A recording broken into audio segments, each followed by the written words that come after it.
जय शिवराय. एका व्यक्तीच्या एखाद्या वाक्यामुळे तुमचा संपूर्ण आठवडा खराब झाला आहे का? साहेबांनी ओरडलं, सोशल मीडियावरती ट्रोल झालात किंवा कुणी तुमच्यावरती टीका केली आणि त्यानंतर सातत्याने तेच शब्द तुमच्या डोक्यामध्ये फिरत राहिलेत का? याचं उत्तर जर हो असेल तर हा व्हिडिओ तुमच्यासाठी आहे. कारण आज आपण शिकणार आहोत टीकेला प्रत्युत्तर कसं द्यायचं नाही, टीकेचा उपयोग स्वतःला घडवण्यासाठी कसा करायचा. होतं काय की बऱ्याच जणांकडे ना खूप पोटेन्शियल क्षमता असतात तरी ते मागे राहतात, कारण टीका सहन करणं, जनक्षोभाला सामोरं जाण्याचं कसब त्यांच्याकडे नसतं. टीका झालीच तर ती कशी स्वीकारायची, आपली प्रतिक्रिया कशी असायला हवी आणि टीकेला कशा प्रकारे हाताळायचं हे जर एकदा समजून घेतलं तर तुम्ही कधीच वादग्रस्त होणार नाही. समाजातील तुमची पद आणि प्रतिष्ठा वाढवण्यासाठी टीकेला कसं सामोरं जायचं या विषयावरती आपण आजच्या भागामध्ये चर्चा करणार आहोत. नमस्कार, मी लॉयर राजेश सावंत आणि इन्फोमोटिव्हच्या स्पीक लाईक लीडर या मालिकेमध्ये आपल्या सगळ्या जणांचं मनपूर्वक स्वागत आहे. ठाण्यामध्ये ना एक जबरदस्त ताकदवर नेते होते. त्यांच्याकडे जर एखाद्या पदाधिकाऱ्याची सोडा नगरसेवकाचीही तक्रार आली तर ते संबंधित व्यक्तीला आपल्या मठामध्ये बोलवायचे. त्यांनी जर कानाखाली मारली तर अपमान व्हायचा, पण तो मार खाणारा निर्धास्त व्हायचा, कारण साहेबांची ती कृती सुधारण्याची एक संधी असायची. खरं सांगतोय, अगदी नगरसेवकांनाही हा प्रसाद मिळालेला आहे. स्वपक्षातीलच नव्हे तर विरुद्ध पक्षाच्या नगरसेवकांनाही त्यांनी संकटातून अलगद बाहेर काढले. खूप उत्तुंग व्यक्तिमत्व होतं. अशी माणसं घडवणं देवानी बंदच केलंय. शाळा महाविद्यालयातही शारीरिक शिक्षा होत नसल्याने समाजामध्ये एक प्रकारचा निर्ढावलेपणा आलेला आहे. अशा परिस्थितीत सार्वजनिक आयुष्यामध्ये वावरताना स्वतःची प्रतिष्ठा जपत मार्गक्रमण करण्याची पुढील 4 हमखास उपयोगी पडणाऱ्या ट्रिक्स आपण बघूया. तुम्ही ट्रोल झालात तर पहिला हमखास उपाय म्हणजे संयम. टीका म्हणजे अपमान नाही तर सुधारण्याची संधी आहे.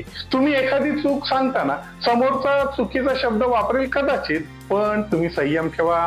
त्याच्याकडे आहे ना तुमच्या एवढी क्षमता नाही, शब्दांचं भांडार नाही, त्यामुळे त्याला शक्य आहे तसं बोलतो तो. अशा वेळी जर तुम्ही ॲटिट्यूड दाखवलं ना, हा मला सांगणार, मला शिकवणार, या घमेंडीने आहे ना तुम्ही स्वतःला मागे खेचता. लोक जेव्हा तुमच्या विरोधामध्ये बोलतात, तुमचे दोष सांगतात, तेव्हा ते प्रत्येक वेळी तुमचे शत्रू नसतात, ते तुम्हाला सुधारणा करायला सांगतात. क्रिकेटचा सर्वोत्तम फलंदाज सचिन एका काळामध्ये आहे ना धावांसाठी झगडत होता. सातत्याने त्याच्या आवडत्या कव्हर ड्राईव्हच्या फटक्यावरती तो बाद होत होता. बरीच टीका झाली त्याच्यावर. कल्पना करा, जगातील महान फलंदाजावर प्रत्येक जण बोलतोय, वर्तमानपत्रामध्ये लिहिलं जातंय, माझे खेळाडू ओरडतायत, टीव्हीवर चर्चा सुरू आहे, पण सचिन शांत आहे. त्यांनी कुठलीही प्रतिक्रिया दिली नाही.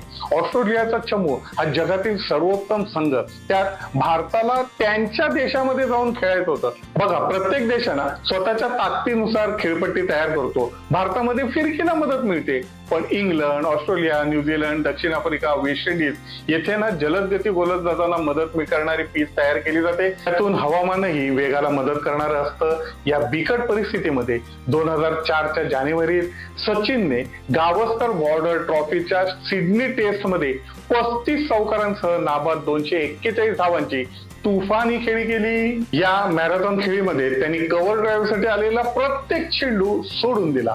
कल्पना करा, अशी एखादी टीका जर आपल्यावरती झाली असती तर आपण काय केलं असतं? तू कधी बॅट तरी हातात धरली आहे का? मला शिकवतोय काय? वयाच्या 16 वर्षापासून मी क्रिकेट आणि कसोटी सामने खेळतोय. मात्र सगळी टीका सचिनने संयमाने स्वीकारली आणि त्यामुळे त्याला ती अजरामर खेळी खेळता आली. त्या सामन्यामध्ये आहे ना भारताने 2 डाव घोषित केले. ऑस्ट्रेलियाला त्यांच्या देशामध्ये जाऊन एवढी नामुष्की क्वचितच कोणी दिली असेल. दुसरा उपाय म्हणजे व्यक्त व्हायचं नाही. बघा, जे कॉमेंट्स, फीडबॅक किंवा डीएम येतात ना, तो तुमच्यावरती प्रत्येक वेळी झालेला हल्ला आहे असं मानण्याचं बिलकुल कारण नाही. ते ना तुम्हाला घडवण्यासाठी आलेत. जर एखादा मित्र, सहकारी तुमच्या एखाद्या गोष्टीमध्ये चुका काढत असेल तर त्यावर शांतपणे विचार करा, स्वतःमध्ये बदल करा. पुढच्या वेळी जर त्याने काहीच चूक काढली नाही तर समजून जा की तुम्ही योग्य मार्गावरती आहात. जेव्हा तुम्ही टीका नाकारताना तेव्हा जो ज्ञानी माणूस आहे किंवा त्या क्षेत्रातील जाणकार आहे ना, तो सुद्धा तुम्हाला माहिती देणार नाही, कारण तुम्ही कोणाचं ऐकत नाही. मग होतं काय की तुम्ही जरी तुमचा सराव सुरू ठेवला तरी तुमच्या चुका समजत नसल्याने तुमच्यामध्ये सुधारणा होत नाहीत. समोरच्याला दिसतंय की तुम्ही चुकताय, पण तुम्हाला सांगितलेलं आवडत नसल्यामुळे तो बिचारा गप्प राहतो. तुम्हीच तुमचे दरवाजे बंद ठेवले तर नवीन संकल्पना येणार कुठून तुमच्याकडे? तुम्ही स्वतःला स्वतःच्या कवचामध्ये कोंडून घेतलं तर प्रगती होणार नाही. जवळची माणसं तुमच्या भावनांना जपण्यासाठी गप्प राहतात आणि परिस्थिती तशीच राहते. तुमच्या आसपास किंवा परिचयामध्ये असे अनेक जण नक्की असतील ज्यांच्याकडे ना खूप चांगलं टॅलेंट होतं, क्षमता होती, पण आयुष्यामध्ये त्यांना अपेक्षित प्रगती करता आली नाही. तिसरा उपाय म्हणजे प्रत्येक वेळेला टीका स्वीकारायची नसते. माझंच उदाहरण तुम्हाला सांगतो. पदवी मिळाल्याच्या नंतर आहे ना, मी लॉला ऍडमिशन घेतली, पण आर्थिक परिस्थितीच्या मुळे नोकरी हे माझं पहिलं प्राधान्य होतं. त्यामुळे कायद्याचा अभ्यास मागे पडला. नोकरीमध्ये स्थिरावल्याच्या नंतर अनेकदा वाटायचं की आपण LLB करायला हवं. एका रविवारी एका परिचित व्यक्तीने मला फोन केला आणि विचारलं की ठाणा कॉलेजला कोणी ओळखीचं आहे का? लॉ साठी आहे ना मला ऍडमिशन करायचं आहे. सुदैवाने माझंही तेच महाविद्यालय असल्याच्यामुळे लगेच दुसऱ्या दिवशी आम्ही दोघंही जण कॉलेजला गेलो आणि आमचा प्रवेश घेऊन टाकला. पहिल्या लेक्चरला मी वर्गामध्ये गेलो ना, तेव्हा सगळेजण उभे राहिले. त्यांना वाटलं प्राचार्य आलेत. सुरुवातीला ना माझ्या मित्रांनी मला वेड्यात काढलं. हे काय वय आहे का कॉलेजला जाण्याचं? 50शीत हा कोर्टामध्ये जाऊन काय दिवे लावणार आहे? आला मोठा वकील वगैरे वगैरे. माझ्या लक्षात आलं की मी घेतलेल्या निर्णयाला विरोध करणारे कुणीही कायद्याचे पदवीधर नव्हते. अभ्यास करताना सगळ्यांना एक प्रॉब्लेम येतो. पुस्तक वाचायला सुरुवात केली की हमखास झोप येते. यावर काय करायचं हे मी मित्राला विचारलं तर त्यांनी सांगितलं की जेव्हा तुमचा जबडा सुरू असतो ना त्यावेळेला डुलकी येत नाही. म्हणूनच लांबच्या प्रवासातील अनेक ड्रायव्हर जे रात्रभर गाडी नियमितपणे चालवतात तंबाखू खातात. तू पण ते सुरू कर. मी बोललो, अरे आपल्याला वाईट गोष्टींचे छंद काय कमी आहेत? अजून कुठे कामाला लावतोस? मग मी लवंग तोंडात ठेवू लागलो, पण तो मसाल्याचा पदार्थ असल्याच्यामुळे जीभ फाटायला लागले.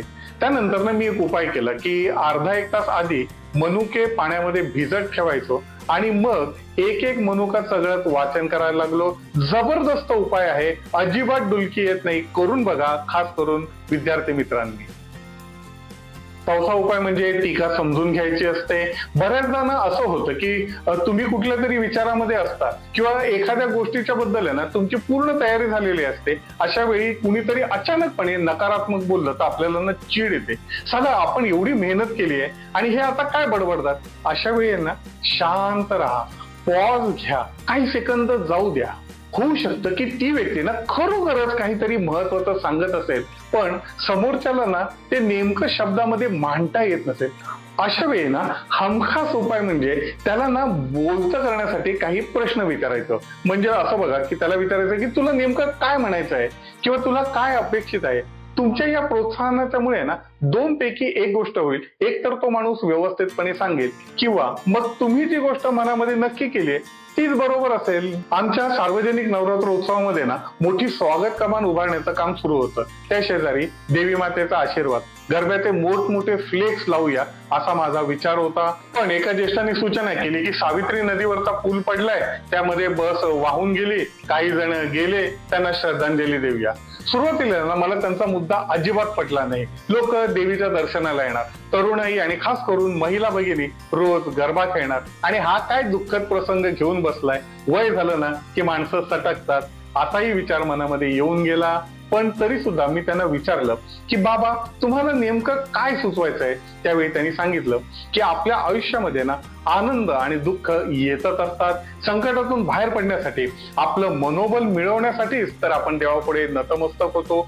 म्हणूनच आपल्या देवी मातेच्या उत्साहामध्ये आनंदाच्या क्षणी त्या संकटात सापडलेल्या दुर्दैवांच्या प्रती सहानुभूती दाखवणं हे संवेदनशीलपणाचं लक्षण आहे. बाबांचा मुद्दा 100% बरोबर होता. म्हणूनच आमच्या दरवर्षीच्या देखाव्यामध्ये नैसर्गिक आपत्ती किंवा देशातील दुःखद घटनांना स्मरण करणारे काही ना काही असतेच असते. लक्षात ठेवा, कौतुक तुम्हाला आनंद देतं, पण टीका तुम्हाला घडवते. म्हणूनच पुढच्या वेळी जर कोणी तुम्हाला तुमची चूक दाखवली तर रागवू नका.